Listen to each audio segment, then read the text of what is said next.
Financial services company Sasfin has reported solid year-end results with an increase of 31% in headline earnings per share.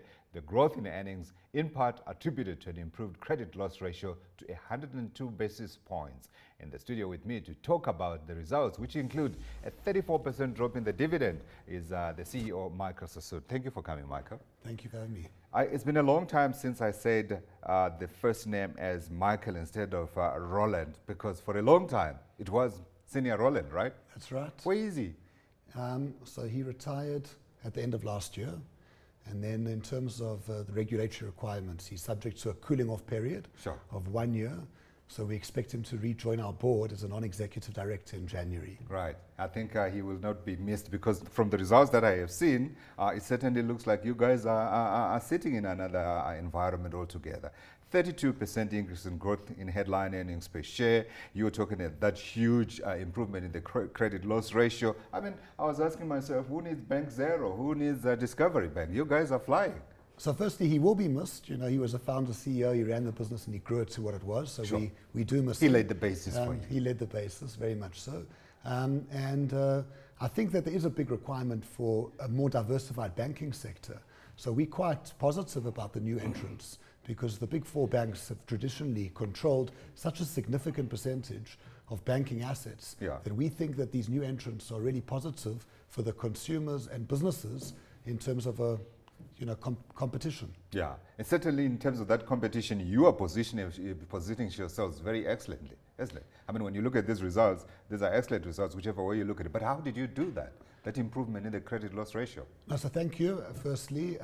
Last year, our credit loss ratio was particularly high, and that was as a result of a couple of difficult credit situations that we had last year with one or two clients. We did strengthen the team. We took some learnings. We strengthened our credit analysis team as well as the individuals originating credits, and I think that that is paying dividends.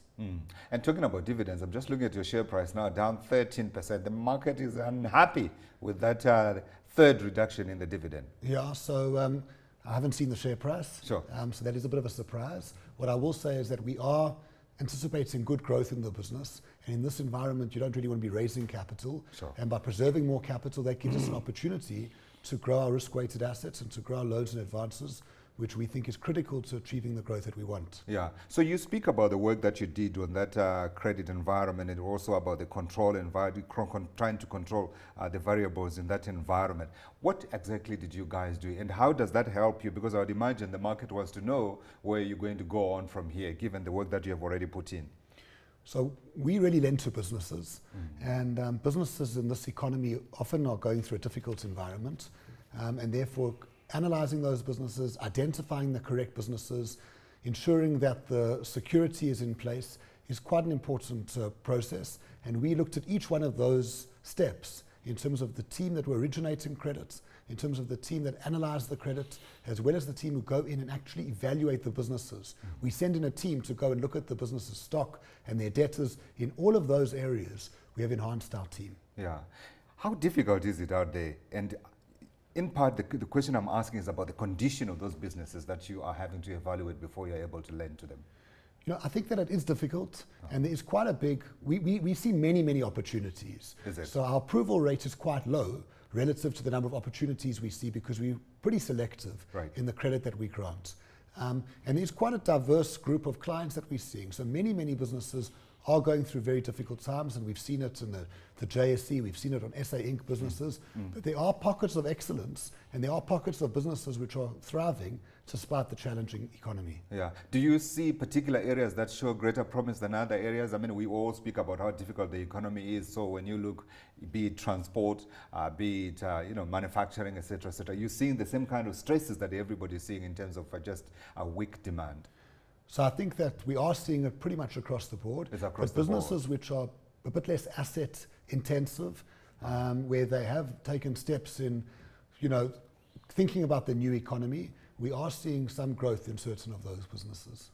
Yeah, and given the type of businesses that you lend to, you lend to small businesses, right? What are you seeing on the ground? Because we have seen government efforts in trying to ensure that it helps to create the right environment. I mean, recently we saw Finance Minister Tito Mboweni coming through with his plan as a way of trying to rejuvenate, if you like, the economic conditions on the ground. So I think it is very important. I think it's tough being a small business. Often a small business is supplying big businesses. Big businesses tend to be notoriously bad payers. They're supplying government. Government tends to be a notoriously bad payer.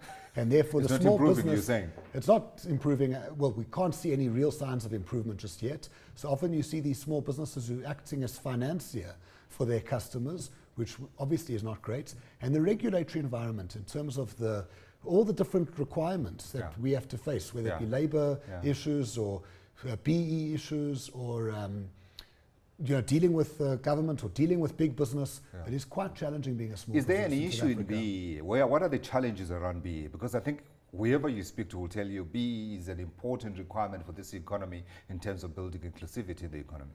Inclusivity is very important, but I think that in order to be BE compliant, there's a lot of steps that a business needs to take in terms of the process around it. So while we very much are supporters of ensuring greater inclusivity, and we brought in Wippold as our shareholders a couple of years ago, and we encouraged that the opportunities that brings to our business, as well as the inclusivity that drives, there is a lot of regulatory steps that a business needs to take to become BE certified, and that does come at a cost, and it does create complexity.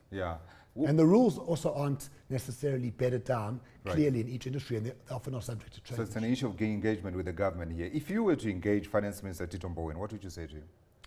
I would say we need to try and create a far more open environment for businesses to operate within. Absolutely, absolutely. Before you go, I have to ask you about that dividend, because I'm sure there are many shareholders who are scratching their heads and saying, so what happens next?